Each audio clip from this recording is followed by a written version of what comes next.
Hello everyone, in this video we will try to understand section 9 of the Bharatiya Nyaya Samhita 2023 titled as limit of punishment of offense made up of several offenses।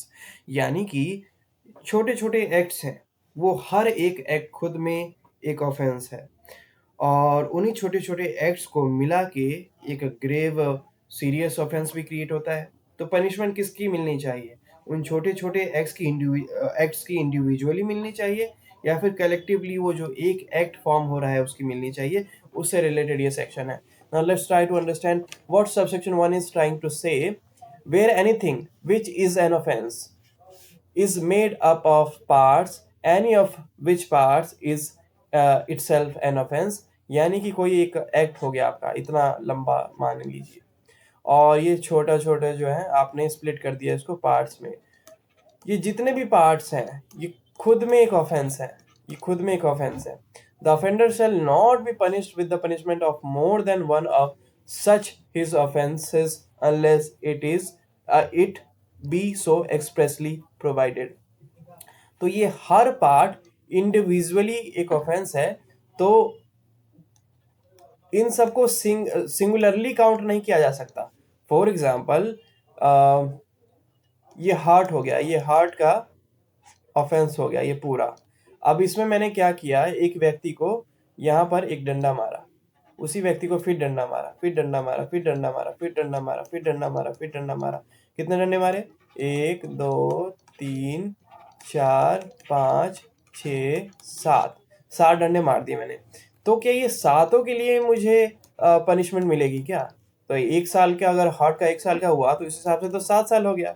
लेकिन heart के case में क्या 7 साल की सजा justified होगी? तो उसी को कंट्रोल करने के लिए कहता है कि ये छोटे छोटे पार्ट्स भले ही हों एक ऑफेंस के, लेकिन इसको कलेक्टिवली डील किया जाएगा। ये छोटे छोटे एक्ट्स हैं, इनको कलेक्टिवली डील किया जाएगा। और कलेक्टिवली डील का मतलब, चाहे आपने एक डंडा मारा, एक स्टिक मारी तो हर्ट हुआ व्यक्ति, आपने वहीं पे 10 स्टिक मारी तब भी वो हर्ट ही हुआ, तो उसके अकॉर्डिंग ही पनिशमेंट मिलेगी। This is what subsection 1 is trying to से।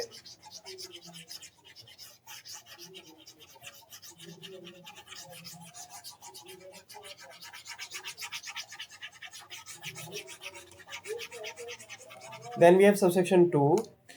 सबसेक्शन 2 कहता है where a anything is an offence falling with in 2 और separate definitions of any law in force for the time being by which offences are defined और punished. यानी कि ये कह रहा है कि क्लॉज ये कह रहा है कि आपने एक ऑफेंस किया, जो ऑफेंस आपने किया वो इस एक्ट के 2 डेफिनेशन में फॉल कर जाता है। फॉर एग्जाम्पल, आपने एक फ्रॉड डॉक्यूमेंट का फॉर्मेशन किया है, आपने ऑफेंस क्या किया?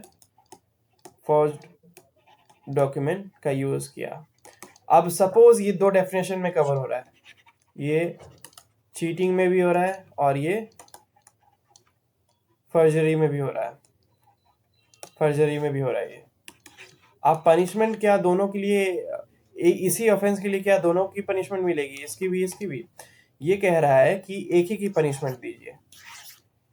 ठीक है, मैंने यहाँ पे थोड़ा रफ डेफिनेशन लिया है। इसका कहने का तात्पर्य ये है कि सेम एक ही एक्ट का 2 जगह का डेफिनेशन मेंशन हो, तो क्या वो दोनों दोनों जगह की सेक्शन यूज करके दो बार पनिशमेंट उसे दिला सकते हैं? तो द आंसर इज नो, उसको एक ही बार का पनिशमेंट मिलेगा। ठीक है, भले ही वो जो एक्ट इसने किया है इसकी डेफिनेशन 4 जगह लिखी हो, एक चैप्टर 4 में लिखी हो, एक चैप्टर 7 में, एक चैप्टर 12 में, ऐसे करके 4 जगह उसकी डेफिनेशन ली हो, तो क्या चारों जगह से पिक करके उसको 4 बार पनिशमेंट दी जाए सेम ऑफेंस के लिए? तो ये कह रहा है नहीं। ये हमें ए से पता चलता है, ए से, कि एक ही ऑफेंस की डेफिनेशन अगर एक से ज़्यादा बार दी गई है तो क्या सबको यूज करके इसके पनिशमेंट बढ़ा सकते हैं? तो द आंसर इज नहीं। Then we have clause B.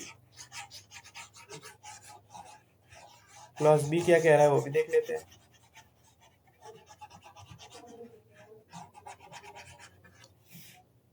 Clause B is saying several acts of which one or more than one would by itself or themselves constitute when combined a different offense।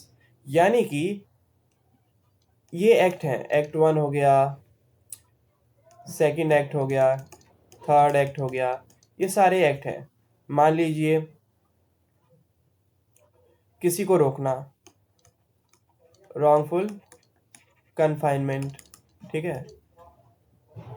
किसी को मारना, hurt हो गया। और किसी से जबरदस्ती पैसा निकलवाना, दैट इज एक्सटॉर्शन, एक्सटॉर्शन। अब ये तीनों एक्ट है, ये तीनों अलग अलग एक्ट हैं, लेकिन यही एक ही व्यक्ति के साथ किया गया, तो इन तीनों को मिलाकर एक नया ऑफेंस क्रिएट होता है, दैट इज किडनैपिंग, किडनैपिंग। ये नया ऑफेंस फॉर्म हो गया। तो अब ये कह रहा है कि क्या इसके लिए भी पनिशमेंट मिलेगी, इसके लिए भी मिलेगी, इसके लिए भी मिलेगी, इसके लिए भी मिलेगी? तो ये कह रहा है कि नहीं, इसको मिला के जो ऑफेंस हुआ है, जो सीरियस, जो जो भी इसमें से जो सबसे ज़्यादा सीरियस ऑफेंस है, चाहे ये हो चाहे ये हो, जिसकी पनिशमेंट सबसे ज़्यादा हो, कोर्ट उसको पिक करेगी और उसकी पनिशमेंट इम्प्लीमेंट करेगी उस व्यक्ति के ऊपर। This is what clause B is trying to से।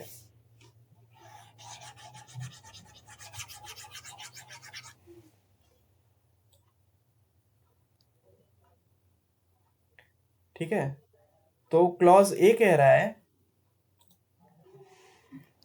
कि एक एक्ट के लिए, एक ऑफेंस के लिए एक से ज्यादा जगह पे डेफिनेशन दी गई है। और क्लॉज बी कह रहा है कि डिफरेंट डिफरेंट एक्ट को मिला के कंबाइन करके एक डिफरेंट ऑफेंस क्रिएट हो रहा है। वैसी परिस्थिति में ऑफेंडर को the offender shall not be punished with a more severe punishment than the court which tries him could award for any of such offenses। तो जितने भी ऑफेंसेस है उनमें से जिसकी सबसे मैक्सिमम पनिशमेंट है, उससे ज़्यादा कोर्ट पनिशमेंट नहीं दे सकती। उसके अलावा वो जो छोटे छोटे एक्ट्स हैं सबको इंक्लूड नहीं कर सकती। अगर वो फॉर्म कर रहे हैं, सबको मिला के एक ऑफेंस का फॉर्मेशन हो रहा है, तो उससे। ठीक है, so this was clause B, this was subsection 2.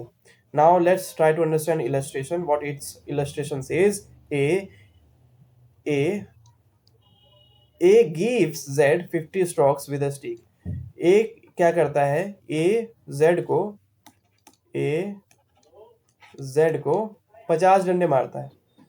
1 2 3 4 5, 1 2 3 4 5, 1 2 3 4 5, 2 3 4 5, ऐसे करके 50 डंडे मारता है। ये 20 डंडे हो गए, ऐसे करके 50 डंडे मारे इसने, ए ने जेड को। Here A may have committed the offense of voluntarily causing hurt to Z by the whole beating। ठीक है, तो इससे हुआ क्या कि ए ने Z को क्षति पहुंचाई, इच्छा स्वरूप क्षति पहुंचाई, जानबूझकर क्षति पहुंचाई, चोट पहुंचाया। And also by each of the blows which make up the whole beating. ठीक है, if A were liable to punish for every blow he might be imprisonment for 50 years. ये कह रहा है कि हर एक डंडा मारना खुद में एक ऑफेंस है, और मान लीजिए 50 डंडे मारे हैं, तो क्या उसको 50 साल रखा जाना चाहिए जेल में? तो ये कह रहा है कि नहीं, कलेक्टिवली एक ऑफेंस माना जाएगा, दैट इज हर्ट, और उसके लिए इन सभी को एक ही बार काउंट किया जाएगा। ठीक है, if A were liable to punishment for every blow he might be imprisonment for 50 years, one for each blow, but he is liable only to one punishment for the whole beating. तो इन सभी मार के लिए एक ही बार उसको punishment मिलेगी, एक ही बार, एंड एक ही बार काउंट होगा ये। सो क्लॉज ये इलस्ट्रेशन ए ये कह रहा है। Then illustration B, but if while A is beating Z, वहीं पर ए जेड को मार रहा है, वाई इंटरफेयर्स, कहीं से वाई उसको बचाने आ जाता है, वाई बीच में आ जाता है बचाने, and A intentionally strikes Y, then A क्या करता है, इसको मार रहा था 50 डंडे, इसको भी एक डंडा मार देता है, वाई को भी। Here, as the blow given to the Y is no part of an act of the act whereby A voluntarily causes hurt to Z। अब यहाँ पर जो A Z को मार रहा था, तो उसमें Y का कोई पार्ट नहीं था, तो Y को वो जो डंडा मारता है, तो एक डिफरेंट एक्ट में काउंट होगा। इसको 50 डंडे मारना will be counted as a single act, then इसको एक डंडा मारना will be counted as another single act। तो दोनों अलग अलग एक्ट हो जाएंगे। एक में Z को मार रहा है, एक में Y को मारा उसने, एक Z को उसने 50 डंडे मारे, Y को एक डंडा मारा, तो एक एक्ट ये हो गया, Z को मारा, एक एक्ट ये हो गया, Y को मारा। A is liable to one punishment for voluntarily causing hurt to Z and to another for the blow given to Y। तो यहाँ पर वो लाइबल होगा पनिशमेंट के लिए, एक तो उसने Z को मारा फर्स्ट एक्ट में, और एक एक्ट में उसने Y को भी मारा, तो ये अलग अलग एक्ट काउंट होगा। लेकिन एक ही व्यक्ति को एक डंडा मारना या 10 डंडा मारना या 15 डंडा मारना एक ही एक्ट में काउंट होगा। वहीं पे involvement of other person will be counted as a different act. अगर आप उसको भी मारते हैं, फिर उसके साथ भी इन्वॉल्वमेंट शो करते हैं, उसको पकड़ते हैं, उसको रोकते हैं, उसको परेशान करते हैं, तो वो एक डिफरेंट एक्ट में काउंट होगा। सो ये क्लैरिटी देने के लिए हमें क्लॉज, हमें इलस्ट्रेशन भी देखना पड़ता है। So this was illustration B.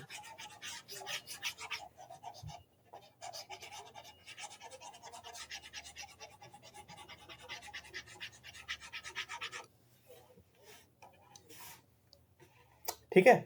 So this was section 9 and hope समझ में आया हो। Thank you.